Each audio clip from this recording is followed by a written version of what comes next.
Tenhamos compaixão das pobres almas do purgatório. O purgatório, a justiça e a misericórdia. Meditação para o dia 4 de novembro.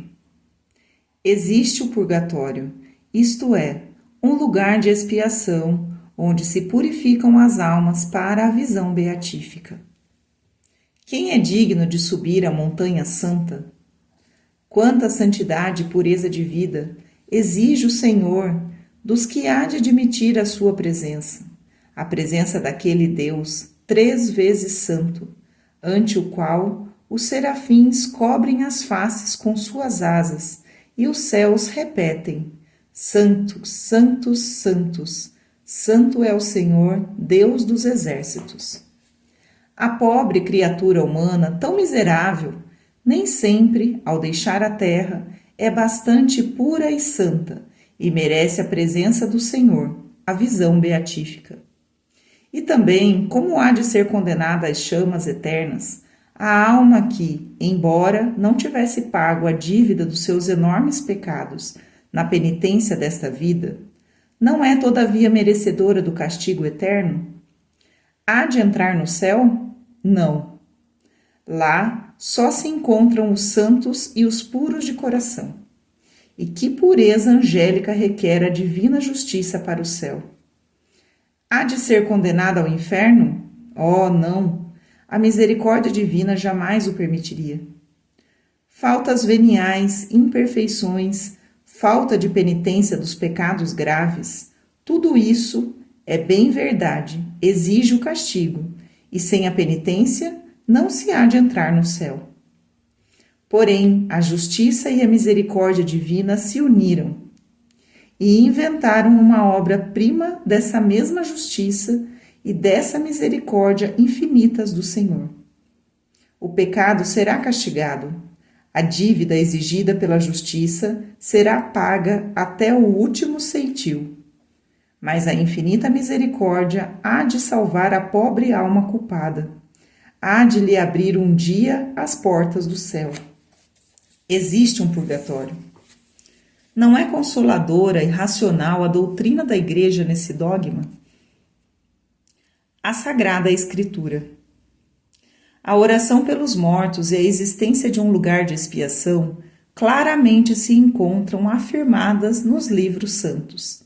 Recordemos o texto do livro segundo os Macabeus, 12, 43, 46. E que serve de epístola na missa do aniversário dos defuntos. Naqueles dias, o varão forte chamado Judas, havendo feito um peditório, recolheu a quantia de 12.000 dracmas, que enviou para Jerusalém para ser oferecido um sacrifício pelos pecados dos mortos. Possuía ele bons e religiosos sentimentos acerca da ressurreição. E, com efeito, se ele não esperasse que aqueles que haviam sucumbido ressuscitassem um dia, teria pensado que era vão e supérfluo orar pelos mortos.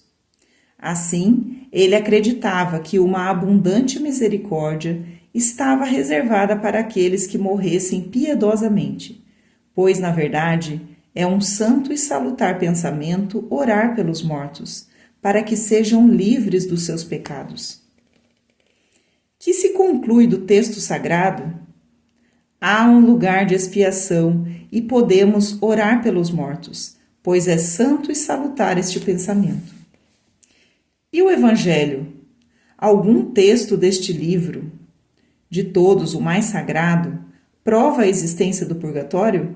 Sim, segundo os mais autorizados comentadores e santos padres, esse ponto da nossa fé não deixou de ser afirmado por nosso Senhor. Aquele que blasfemar contra o Espírito Santo, diz Jesus, não será perdoado nem neste mundo, nem no outro. Logo, há pecados que são perdoados no outro mundo, isto é, são expiados no purgatório. Não hesites em fazer as pazes com teu adversário, diz nosso Senhor, enquanto estiveres em caminho com ele, para que não te vá entregar ao oficial de justiça e sejas lançado do cárcere. Em verdade te digo, Daí não sairás, enquanto não houveres pago o último ceitil. Essas palavras nos indicam a existência na vida futura de um lugar onde se pagam as dívidas morais, isto é, o purgatório. O apóstolo dos gentios diz que aqueles que misturaram nas obras de Deus as preocupações do amor próprio serão salvos, mas passando pelo fogo. Notai bem, serão salvos. Portanto, não serão condenados ao inferno, mas passarão pelo fogo, isto é, hão de sofrer e se purificar. Eis o purgatório. Os santos padres e os concílios. Desde Orígenes e Tertuliano, encontramos nos santos padres a prova de que a crença do purgatório sempre existiu na Igreja, desde os tempos primitivos. As inscrições das catacumbas demonstram que oravam os primeiros cristãos pelos mortos. Tertuliano exorta uma viúva cristã a conservar pelo falecido esposo a mesma ternura, rezando por ele. Perguntaram a São João Crisóstomo o que era preciso fazer pelos defuntos. Respondeu ele: é preciso ajudá-los com ardentes súplicas e especialmente com a prece litúrgica por excelência, o santo sacrifício da missa. Santo Ambrósio diz o mesmo, escrevendo a Faustino: chorai menos e rezai mais. Derramai lágrimas, isto é permitido, mas não deixeis de recomendar ao Senhor a irmã querida que vos deixou. Diversos padres da Igreja afirmam claramente o que a Escritura e a tradição demonstram: a existência do purgatório. Em Cartago, São Cipriano, no século III, fala do sufrágio dos mortos que ele recebera da tradição de seus predecessores. Santo Agostinho louva Apártios, porque, em vez de rosas, lírios e violetas sobre os túmulos, derrama o perfume da esmola sobre as cinzas dos mortos queridos. E diz mais claramente num sermão aos seus diocesanos de Hipona: não há dúvida que as orações da Igreja e o sacrifício salutar e as esmolas dos fiéis ajudam os defuntos a serem tratados mais docemente do que mereciam os seus pecados. O que aprendemos de nossos pais, diz o Santo Doutor, e o que a Igreja Universal observa, é fazer memória no sacrifício dos que morreram na comunhão do corpo e do sangue de Cristo, e rezar e oferecer por eles o sacrifício. Pede orações no santo altar pela alma de Mônica, sua mãe. Recomendemos a Deus, diz Gregório Nazianzeno, as almas dos fiéis que chegaram antes de nós ao lugar do repouso. São Cirilo escreve: não é por lágrimas que se socorre um defunto, mas pelas orações e as esmolas. Não deixeis de assistir aos mortos, rezando por eles.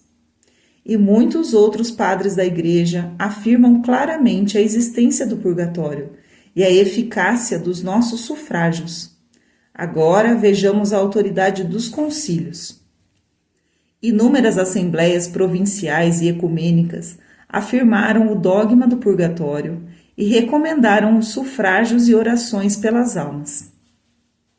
Assim, os concílios provinciais de Cartago, em 312, cânon 29, e de Orleans, em 533, cânon 14, o de Praga, em 563, cânon 34, Charlons-sur-Saône, em 580, e os concílios ecumênicos de Latrão, Florença e, sobretudo, o Concílio de Trento, não definiu a natureza apenas do purgatório, mas afirmou os pontos essenciais do dogma da seguinte forma: como a Igreja Católica, de conformidade com a Sagrada Escritura e a antiga tradição dos padres, ensinou nos concílios anteriores e no presente sínodo universal que existe um lugar de expiação e que as almas ali encerradas podem ser aliviadas pelos sufrágios dos fiéis e principalmente pelo sacrifício do altar. O Santo Concílio ordena aos bispos que tomem cuidado para que uma pura doutrina no que respeita ao purgatório, conforme a tradição dos santos padres e dos concílios, seja acreditada e sustentada por todos os que pertencem à Igreja e seja ensinada e pregada em toda parte. As questões difíceis e árduas nesse ponto, que não poderiam servir para edificação e nem favorecer a piedade, devem ser evitadas nas exortações ao povo. É preciso também evitar a exposição de opiniões incertas e com aparência de erro. E definindo, conclui: se alguém disser que a graça da justificação, a culpa e a pena eterna são de tal modo perdoadas ao penitente, que não resta pena temporal a sofrer neste mundo e no outro no purgatório, antes de entrar no reino do céu, seja anátema. E outro cânon: se alguém disser que o santo sacrifício da missa não deve ser oferecido pelos vivos e os mortos, pelos pecados e penas, as satisfações e outras necessidades, seja anátema. Eis aí toda a doutrina da Igreja sobre o purgatório. Que se conclui, então? Há 2 pontos, perfeita e claramente definidos, e que somos obrigados a crer. Primeiro, existe um lugar de purificação temporária para as almas justificadas que saem desta vida sem completa penitência dos seus pecados. Segundo, os sufrágios dos fiéis, e especialmente o santo sacrifício da missa, são úteis às almas. Eis aí, em síntese, a consoladora doutrina da Igreja sobre o dogma do purgatório. Exemplo: Santa Perpétua e o purgatório. Já nos primeiros séculos, segundo o testemunho de Tertuliano e dos santos padres e os monumentos, os cristãos sufragavam os mortos com orações e pelo santo sacrifício da missa celebrado sobre as sepulturas. Nas inscrições e nos epitáfios se encontram nas catacumbas belas preces pelos mortos. No século IV, em 302, Santa Perpétua nos conta uma visão do purgatório. Diz ela: estávamos em oração na prisão, depois da sentença que nos condenava a sermos expostos às feras, e de repente chamei por Denócrato. Era um irmão meu segundo a carne. Morrera com um câncer na face. A lembrança de sua triste sorte me afligia. Fiquei admirada de ter me vindo à lembrança este irmão, e me pus a rezar por ele com todo fervor, gemendo diante de Deus. Na noite seguinte, tive uma visão na qual vi Denócrato sair de um lugar tenebroso no qual se acham muitas pessoas.